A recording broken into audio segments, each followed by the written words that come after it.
Over the past several episodes, we've talked about freeze.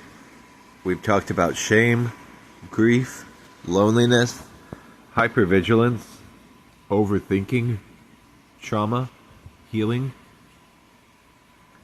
And if you've been listening for a while, you may have noticed something. These topics aren't just interesting to me, they're personal. Today I wanted to do something a little different. I want to tell you why out of phrase exists. Not every detail of my story, maybe later. Not every chapter. Not every wound. But enough for you to understand why these conversations matter so much to me. Welcome to Out of Freeze. I'm Christopher Allcorn, and this is a glimpse into my story. For a long time, I thought there was something wrong with me. I didn't have language for freeze. I didn't understand trauma. I didn't understand the nervous system. I didn't understand survival responses. What I understood was this. Life often felt harder than it seemed to be for other people. I could be intelligent, capable, hardworking, compassionate, and yet still, with these things that seemed easy for everyone else, getting started, staying motivated, feeling connected, trusting myself, resting, being present, I spent years believing those struggles were character flaws.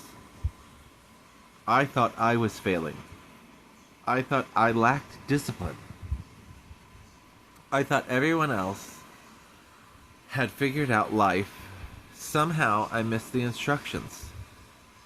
What I didn't understand at the time was that many of those struggles weren't signs of weakness. They were signs of survival. Like many people listening to this podcast, my life has included experience that left marks. I was adopted as a baby. I've experienced loss, family conflict, fear, confusion, moments of deep loneliness, and experiences from childhood that would shape the way I saw myself and the world for years. There were times I felt unseen, times I felt unsafe, times I learned to keep things to myself because silence felt easier than being vulnerable. But for a long time, I carried those experiences quietly. Not because they didn't matter, but because I didn't know what I was supposed to do with them. I think many survivors understand that feeling. You keep moving. You go to work. You pay bills. You smile when you're supposed to smile. You function. But underneath it all, there are questions you haven't answered yet. There are wounds you haven't fully understood. And there are parts of yourself you're still trying to find. I spent a lot of time trying to outrun pain. Sometimes through work, sometimes through staying busy, sometimes through relationships, sometimes through distraction. And if I'm being completely honest, there were periods of my life where I was surviving far more than I was living. I didn't always understand or recognize it. I just knew I was exhausted. I knew I carried shame. I knew I felt different. I knew I was working incredibly hard just to feel normal. And I couldn't understand why. I thought everyone else had some secret I didn't. I thought everyone else knew how to be human more easily than I did. What I know now is that survival takes energy, a tremendous amount of energy. And when you've spent years surviving, sometimes you don't even realize how tired you become.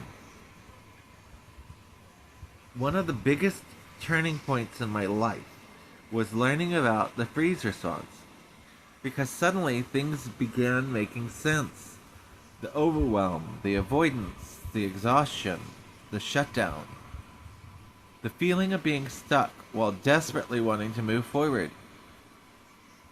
For years, I interpreted those experiences as failures. Then I learned they could also be survival responses. And that recognition, or realization, changed something inside of me. Not because it solved everything, but because it helped me stop treating myself like the enemy. It helped me replace some of the shame with understanding. And honestly, that may have been one of the most important shifts in my life.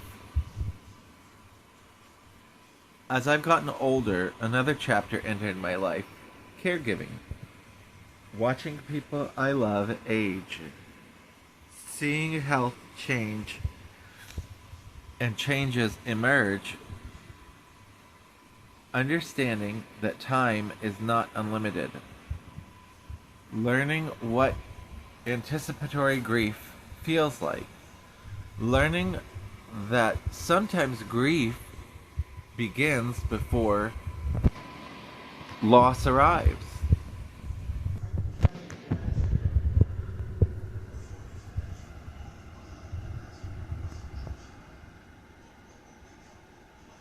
Those experiences changed me too.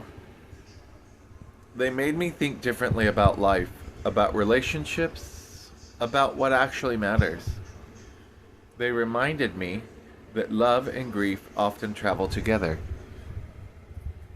And they taught me that being present with people can be one of the most beautiful and meaningful things you can ever do.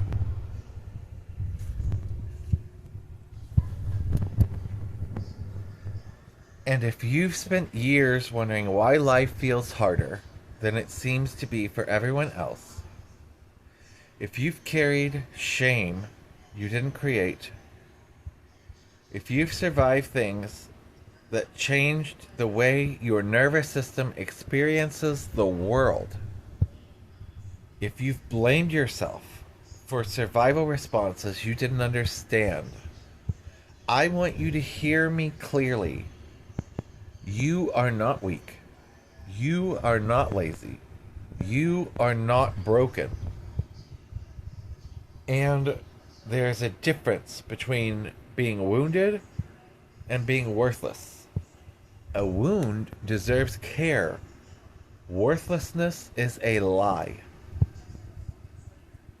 If you're carrying grief, if you're carrying trauma, if you're carrying loneliness, if you're carrying things that you've never fully spoken out loud, I want you to hear me clearly. You deserve compassion too. Not just everyone else. You. I didn't create this podcast because I have everything figured out. I created it because I don't. I created it because I'm still learning, still healing, still growing, still having difficult days, still discovering things about myself. And I know what it feels like to believe you're alone. I know what it feels like to think no one understands. I know what it feels like to wonder if you'll ever fully reconnect with life. And I wanted to create a space where people could hear, you're not the only one. Not because our stories are identical, but because our humanity is shared. This podcast isn't about perfection. It's not about becoming endlessly positive. It's not about pretending pain doesn't exist. It's about movement, tiny movements, big change. It's about understanding ourselves more deeply. It's about learning how to stop fighting ourselves. It's about finding ways to reconnect with life after survivor mode. One conversation at a time, one insight at a time, one day at a time. If you've listened to this podcast from the beginning, thank you. Thank you for sharing this journey with me. Thank you for entrusting me with these conversations.